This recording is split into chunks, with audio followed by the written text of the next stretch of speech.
እስኪ ተመልከቷት። ይገርማችኋል።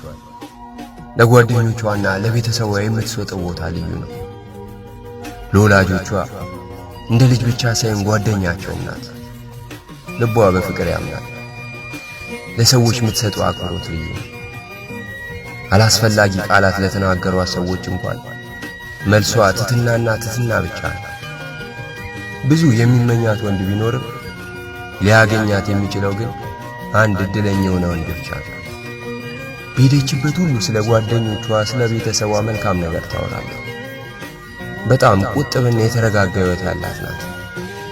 በማን ፊት ምን መናገር እንዳለባት ጠንቅቃ ታውቃለች። ጓደኞቿ እንዲሁም ቤተሰቦቿ እሷ የነሱ በመሆኗ ኩራት ይሰማቸዋል። የትም ቢሄዱ በኩራት እሷን ይዘው ይሄዳሉ። በራሷ የምትተማመን ምርጥ ሴት። አንድ ቀን ከሷ ጋር ያሳለፈ ሰው